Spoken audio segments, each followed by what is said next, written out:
Donald Trump نے اپنا جو ڈس لائک ہے اس کا اظہار کر دیا ہے جو ایرانین پروپوزل تھا اس کو لے کر، اور انہوں نے یہ کہا ہے کہ بالکل ناقابل قبول تجاویز ایران کی طرف سے فراہم کی گئی ہیں۔ تو مسئلہ کیا ہے؟ یہ جو ڈیڈ لاک برقرار ہو گیا ہے کتنی دیر لنگر آن کر سکتا ہے، اور دنیا کتنی دیر تک یہ جو انفلیشن کی ایک گلوبل ویو چل رہی ہے اس کو سسٹین کر سکتی ہے؟ دنیا اس کی متحمل ہو ہی نہیں سکتی۔ دنیا کا جو آئل ریزرو انٹرنیشنل جو انرجی اتھارٹی ہے، انٹرنیشنل انرجی اتھارٹی، جو کہ دنیا میں آئل ریزرو پہ نظر رکھتی ہے، تو 2.5 بلین آئل ریزرو ہونا چاہیے۔ 400 ملین بیرل آلریڈی ریلیز ہو چکا ہے، وہ بھی بڑے کنٹرول وے میں، تو زیادہ زیادہ 4 مہینے اور چل سکتا ہے اگر بہت اسی کنٹرول وے میں اگر ریلیز ہوا تب۔ اس کے علاوہ ادروائز لوگوں جو دنیا میں ممالک ہیں وہ زیادہ زیادہ 1 مہینے سے 3 مہینے تک کا ریزرو رکھتے ہیں، اور انٹرنیشنل جو انرجی اتھارٹی ہے وہ بھی 1 سے 3 مہینے تک کی انرجی پر ہی اپنا سارا منصوبہ کرتی ہے۔ ایک تو انرجی کی بات ہو گئی، جب انرجی ڈپلیٹ ہوتی ہے تو ساری چیزیں ڈپلیٹ ہونا شروع ہو جاتی ہیں، اور ساری مہنگائی اور باقی تمام پرابلمس اس کے ساتھ جو ایسوسیٹڈ ہیں وہ نمودار ہونا شروع ہو جاتے ہیں۔ تو ایک تو یہ بات رہی۔ دوسری بات یہ رہی کہ دنیا میں جو 40% کھاد کی وجہ سے خوراک 40% کم ہو رہی ہے، وہ اس کی بھی دنیا قحط سے دوچار ہو جائے گی، دنیا متحمل نہیں ہو سکتی۔ کئی اور چیزیں ہیں، ہیلیم ہے، باقی چیزیں ہیں، سلفر ہے، سلفر دوائیوں میں کام آتا ہے، لیبارٹریز میں کام آتا ہے، ہیلیم تمام آپ کے پرزہ جات میں کام آتا ہے جتنے الیکٹرانک کی پرزہ جات ہیں، اور ایون ہتھیار اوزار میں۔ تو اگر گو کہ قصہ مختصر یہ کہ دنیا بالکل اس کا پہیہ جام، اس کی مصنوعات بند، اس کی خوراک 40% کم، اس کی متحمل نہیں ہو سکتی۔ تو لہٰذا ڈونلڈ ٹرمپ یہاں انہوں نے کیا بالکل تالا لگا دیا ہے؟ میرا ماننا یہ ہے کہ بالکل تالا نہیں لگایا ہے نیگوسیشن کو۔ یہ غیر روایتی قسم کے سیاستدان ہیں، ان پر جب تھوڑا سا زور پڑتا ہے نیتن یاہو کا، نیتن یاہو ان کے ساتھ بالکل بہت زیادہ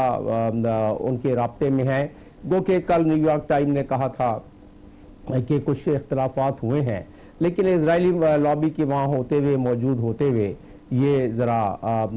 مشکل نظر آتا ہے۔ اور جان میر شائمر کے تحت کہ جب تک کرشنگ پوائنٹ نہیں آئے گا امریکہ میں، جب تک امریکہ بالکل ریفیوز کرنے قابل نہیں ہو جائے گا، امریکہ اپنے فیصلے خود کرنے میں ذرا دشواری محسوس کرے گا۔ اور خاص طور پر ڈونلڈ ٹرمپ، کیونکہ 6 دوسرے جو صدور تھے ان کو بھی اپروچ کیا گیا تھا کہ ایران پر حملہ کیا جائے، اس سے پہلے والے انہوں نے نہیں کیا۔ ڈونلڈ ٹرمپ مان گیا اس بات پہ۔ یہاں کو اس بات کو یہاں چھوڑتے ہوئے اب دیکھتے ہیں کہ اس میں گنجائش کیا رکھی ہوئی ہے۔ بیک چینل ڈپلومیسی ابھی تک چل رہی ہے اور کافی تیزی سے چل رہی ہے۔ اب صرف دیکھنا، اس کو ایگزامن یہ کرنا ہے کہ ٹھیک ہے ڈونلڈ ٹرمپ نے کہہ دیا ہے کہ مکمل طور پر اس کو مکمل ریجیکٹ میں کرتا ہوں،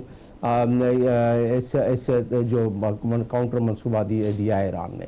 اس میں جو اصل اسٹیکنگ پوائنٹ ہے جو ہم اس وقت اندازہ لگا سکتے ہیں، جس کی بنیاد پر اب تک یہ گفتگو اور جب سے جنگ چلی ہے دنیا میں ہر جگہ بحث چل رہی ہے،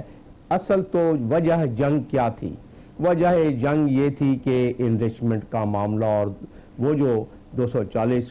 گرام انریچ مٹیریل ہے اس کا معاملہ تھا، اور باقی جو ہے وہ کانسیکوینسز آف جنگ جو ہے وہ زیادہ بڑھ گئی ہے اب کاز آف جنگ سے۔ کانسیکوینس آف جنگ وہ ہے آبنائے ہرمز۔ آبنائے ہرمز اب سب سے زیادہ مسئلہ بن گیا ہے، حالانکہ کاز کچھ اور ہے، وجہ کچھ اور ہے، اس وجہ کو حل کرنا ہے۔ تو ڈونلڈ ٹرمپ یقیناً جو اصل اسٹیکنگ پوائنٹ ہے اس پر اگر تھوڑی سی اور لچک ایران سے حاصل کر لی انہوں نے، تو ایسی صورت میں بالکل عین ممکن ہے، اور بہت ساری اس معاملے میں گفتگو چل رہی ہے کہ ایران کس معاملے میں کہاں لچک دکھلانے کے لیے تیار ہو گیا، لیکن ویریفائڈ نہیں ہے، اس لیے آدمی وثوق سے نہیں کہہ سکتا ہے، تجزیہ دے سکتا ہے۔ آگے چل کے آپ بات کریں گے تو اس پر گفتگو بالکل آپ نے جس طرح کہا کہ آؤٹ کم جو ہے نا اس کانفلکٹ کے وہ اب زیادہ سینٹرل ہو چکے ہیں۔ عقیل صاحب، آپ نے آغاز میں ہرمز کی بات کی تھی، اب اسی کو لے کے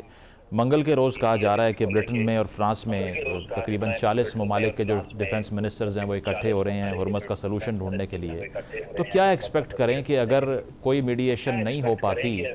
تو کیا یہ ویسٹرن ہیمسفیئر اکٹھا ہو کے یکجا ہو کے سوچ سکتا ہے کہ ملٹری سلوشن نکال لیا جائے اس کا؟ جی ہاں، آلریڈی ایک اشارہ تو دے دیا ہے یو کے نے اور فرانس نے کہ اپنے بحری جہاز کہتے ہیں کہ ہم پروٹیکشن کے لیے روانہ کر رہے ہیں۔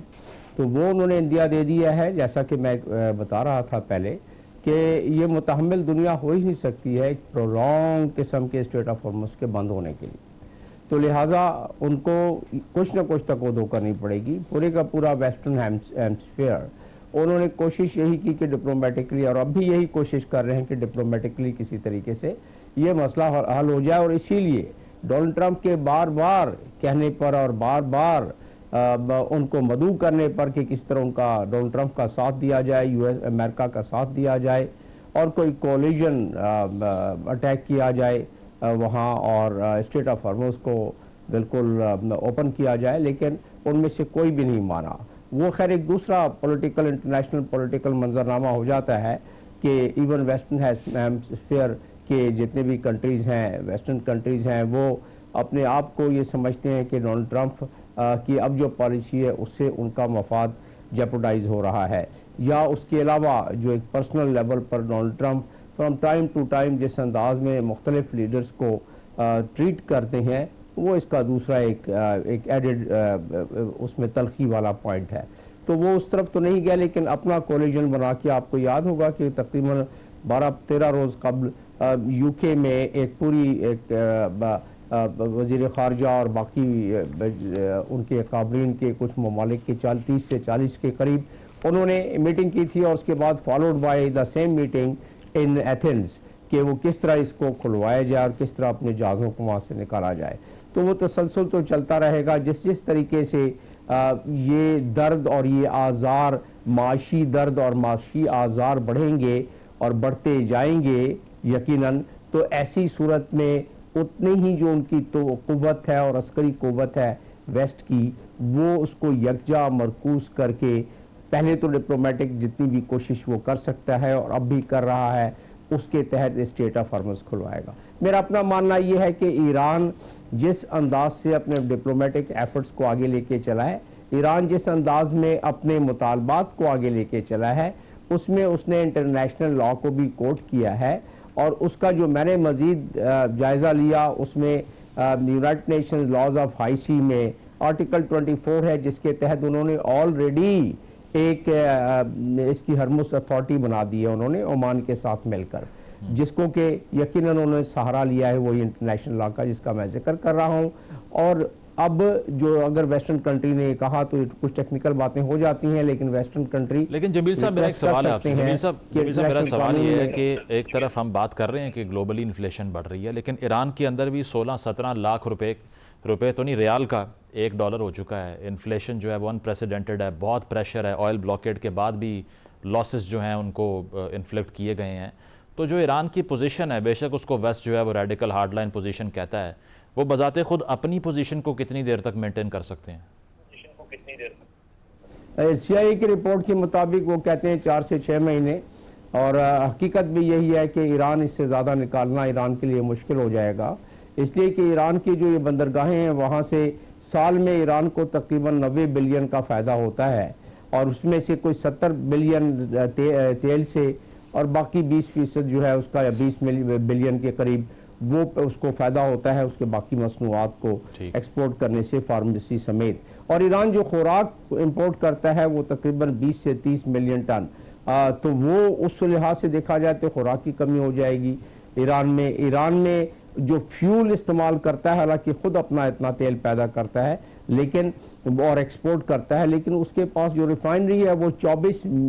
ملین لیٹر پر ڈے کی ہے، اور اس کی کنزمپشن ہے 30 ملین لیٹر. تو 6 ملین لیٹر ڈیلی کا پچھلے 28 فروری سے لے کے خیر ابھی 17 جو اپریل میں یہ جب بلاکیڈ لگا ہے اس وقت سے لے کے اب تک اس کی اتنی کمی ہو رہی ہے ڈیلی 6 ملین لیٹر فیول کی ڈیلی جو کہ ریفائنڈ ہے. تو اس سے بڑی آسانی سے اندازہ لگایا جا سکتا ہے. یہ کہہ رہی ہے 4 سے 6 مہینہ، اور وہ درست اس لیے مانا جاتا ہے کہ یہ اتنا عرصہ تو ویسے یہ فروری سے بات چل رہی ہے 28 فروری سے، اور اب یہ ٹائم آ گیا ہے اپریل کا اور مئی کا، تو ایسی صورت میں یہ مشکل ہو جائے گا ان کے لیے. اور وہاں یہ بھوک اور افلاس اتنی زیادہ بڑھ جائے گی کہ لوگ چاہے کتنا بھی اتحاد ہو آج کی دنیا میں، جہاں کے لوگوں کی ضروریات اتنی ایک دوسرے سے بندھ گئی ہے